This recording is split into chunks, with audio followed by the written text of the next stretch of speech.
Good evening, folks. Good evening, everyone. I'd like to start by holding a moment of silence to remember the lives lost of members of our community, the LGBTQ+ community. Whether taken by illness, hatred, or violence, they were taken by virtue of being, of belonging to our community, of simply living. Please, a moment of silence.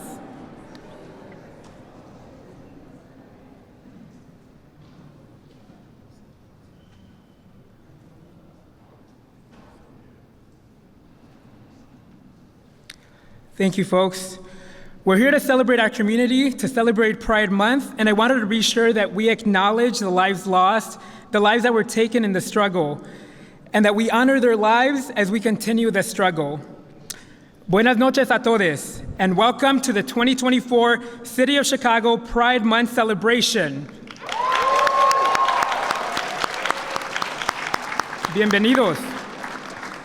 My name is Miguel Blancarte Jr., he, him, his, él pronouns, and I'm proud to serve on the city's LGBTQ+ Issues Advisory Council, where I also have the honor to proudly serve as the chair of the Health and Human Services Committee. And tonight, I also get to be your MC, which is pretty cool.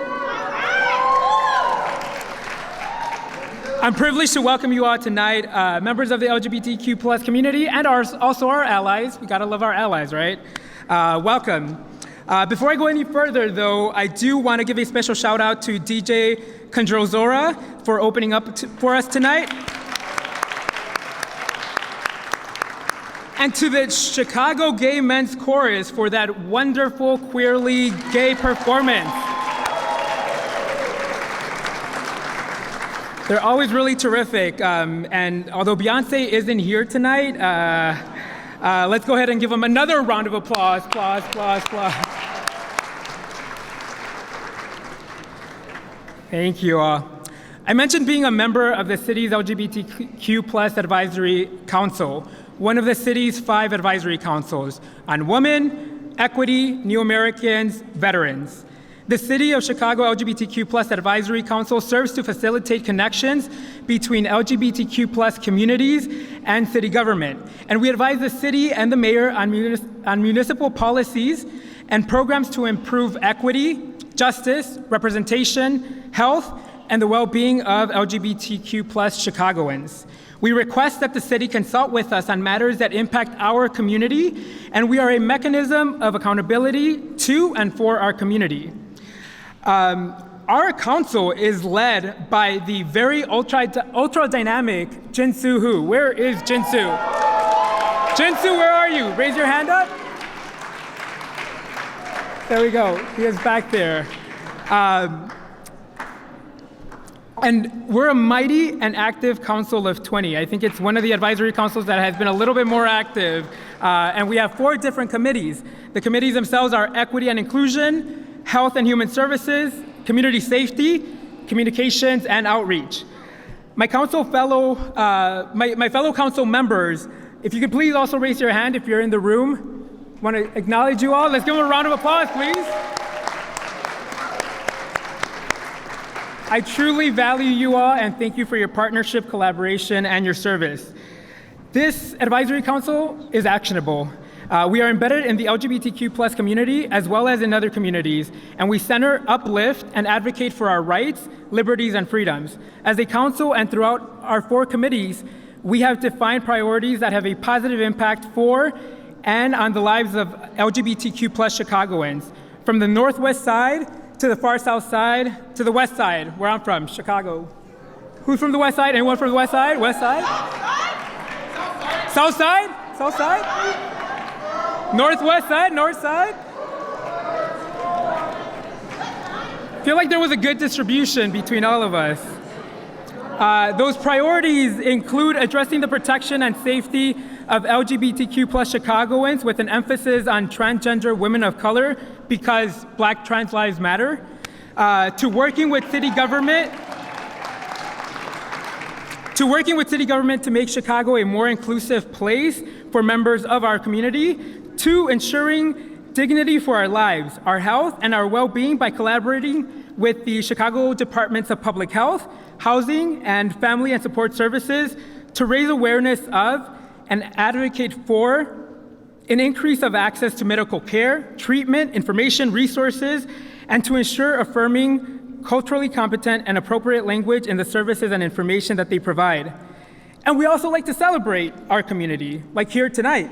Here, this reception itself, for example, and overseeing the Chicago Proud Awards, which are going to be issued in just a couple of minutes. That's a good amount of big energy, those different awards. Really excited for those awardees.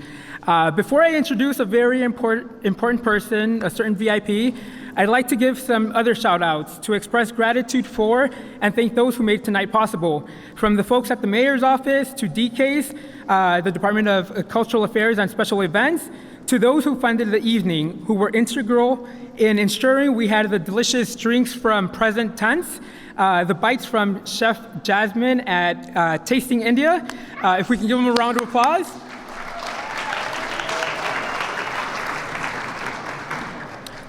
And to our sponsors, our corporate sponsors, Allstate, Amazon, Ferrara Candy Company, Globetrotters Engineering Corporation, McDonald's, People's Gas, Walgreens, US Bank, and United Airlines. And in advance of their performances, because we have a really great drag performance, and we also have another performer, I also want to recognize and thank them, Lila Starr and Mila La Morena, who are going to give us a little bit of color, a little bit of life, and a lot of joy. Thank you all tonight. Thank you all. Tonight is possible because of you all. I'm going to be hopping off this mic, and before I do, let me just say that I had to find out the very hard way that MBJ, my initials, Miguel Blancarte Jr., definitely do not refer to me when they're written on documents or emails from the city. I was looking at the Renner show that they sent me, and I was wondering why I had to introduce MBJ. I was like, why am I introducing Miguel Blancarte Jr.? That made a little bit no sense. But I guess just like Chicago's second city, although Chicago is second to none, I'm probably going to be second MBJ in the city tonight, at least here. Although the verdict's still out on who's going to be the best dressed, so we'll see. Taking on the mayor on that. Without further ado, MBJ, Mayor Brandon Johnson, everyone. Please help me welcome the mayor.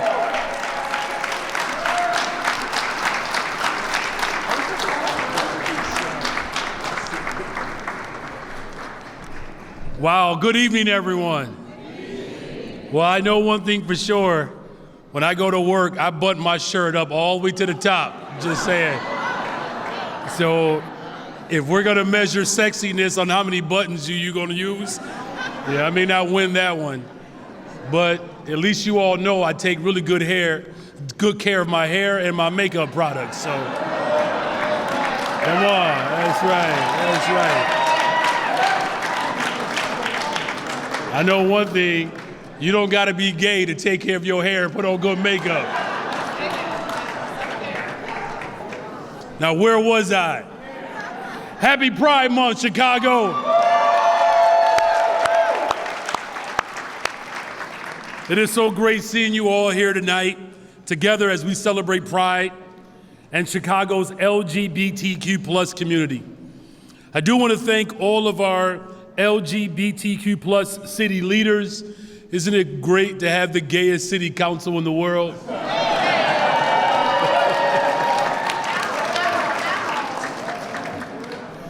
The largest, gayest advisory council in the world. Give it up. All of the performers and the sponsors that are here tonight. Chicago has a proud and vibrant LGBTQ+ community who have made indelible contributions in every corner of Chicago. You know, there's a reason why I talk an awful lot about being the greatest freaking city in the world. And it has a lot to do with this room. Because it's not just about how it was in the 90s. Remember the word tolerance in the 90s? We've come a long way, Chicago.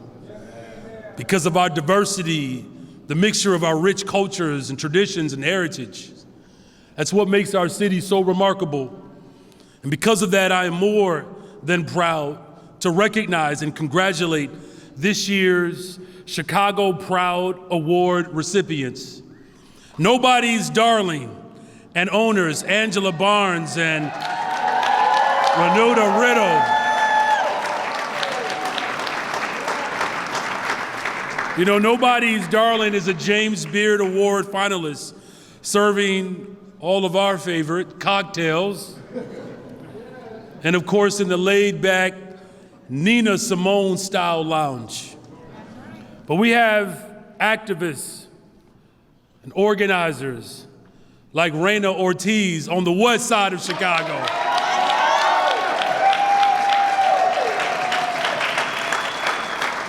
And though Raina could not be here tonight, the executive director of the organization Task Force Chicago, Chris, is here. Chris Baltzer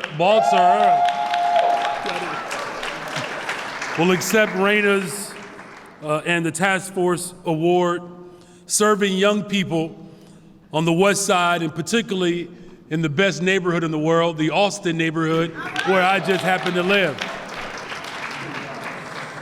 And of course, the South Side, LGBTQ+ activist and healthcare advocate, Dr. Maya Green.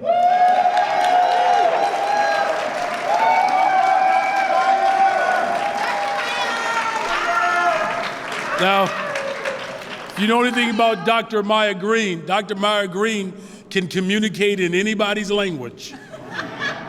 ASL, Spanish, but the work that Dr. Maya Green does is so critical because it's really about preventative care, primary care, but most importantly, gender-affirming healthcare.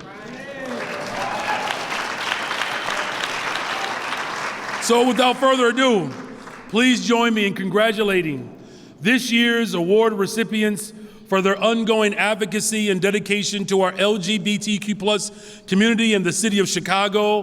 What a group. This shows the diversity, it shows the power and the ingenuity of our thriving city. So let's give it up for all of our recipients and our awardees.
All right, and last but not least, DCASE established the Cultural Grant Program, which uplifts organizations that celebrate and that, of course, it elevates the cultural heritage. And this month, I'm proud to present the Cultural Heritage Grant to Pride Arts.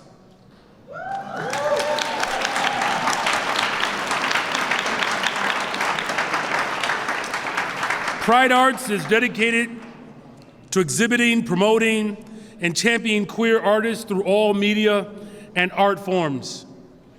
Pride Arts provides a safe environment for our LGBTQ+ community to explore, inform, reflect, and entertain in an intimate theater in Uptown. Where you at, Northside? So please join me in welcoming Amber Madley, Jay Espano, and Rue Nolan from Pride Arts.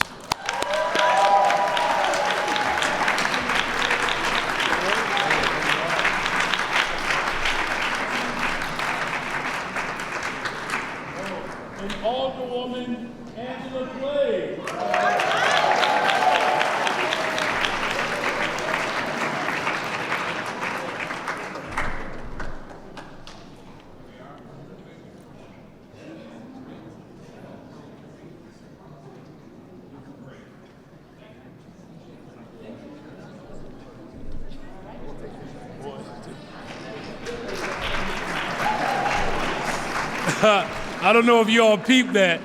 They're like, we're not letting you take that check back, Mr. Mayor. We're going to take it off ourselves. All right, here we go. As we look around, though, and see everyone, and I mean everyone, we have to see each other in this moment. Because as we gather to celebrate, I want you all to remember that this important and vibrant celebration began as an act of resistance. We have to always tell the story. Pride can be traced back to the Stonewall riots, 1969, when the LGBTQ plus folks fought back during a late-night police raid at the now historic Stonewall Inn. A year after the riot, hundreds of LGBTQ plus people and allies gathered to march in New York, Los Angeles, and right here in Chicago. And today, the Pride Parade welcomes thousands of residents and visitors to come together for community support and, of course, to come and have the best party that the city ever throws.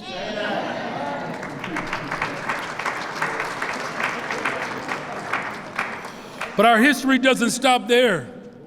The first recognized American gay rights organization, the Society for Human Rights, was formed in Chicago by Henry Gerber. And though this organization was shut down a few months later by the raids, it laid the foundation for organizations like the Center on Halsted,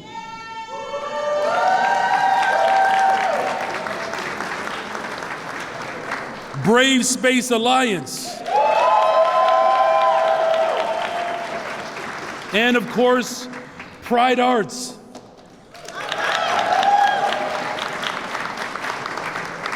Now, I want to take my time with this because this is important. While we all know that house music began in the West Loop at the warehouse,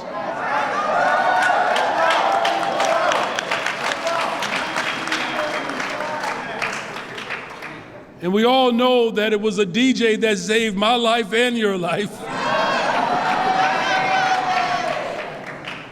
We also know that, but some of you may not know, that this space was also known as a safe haven for queer people of color. It was more than just music. It was created a space where our identity could be protected in a meaningful way. And of course, we cannot forget to honor our LGBTQ plus trailblazers, like Marsha P. Johnson,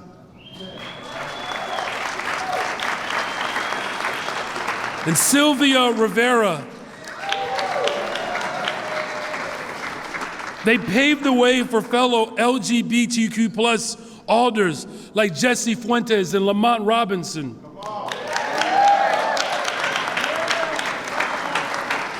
And activists like Art Johnson and the LGBTQ plus historian Maria Kuda, and so many more.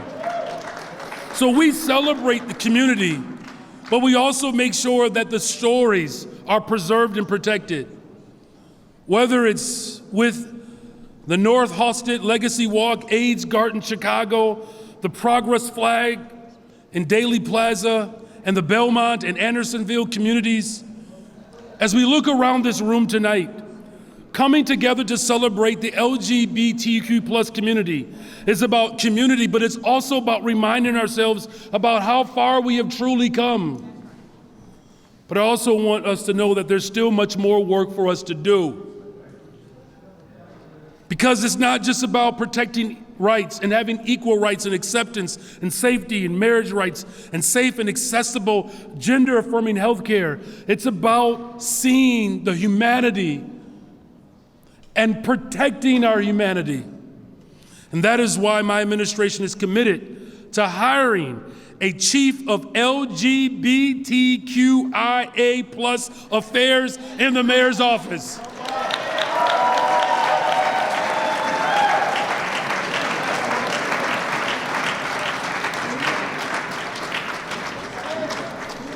plus making sure that our advisory council remains diverse and an inclusive body that reviews and revises workforce policies to be the most inclusive municipal government in the entire country.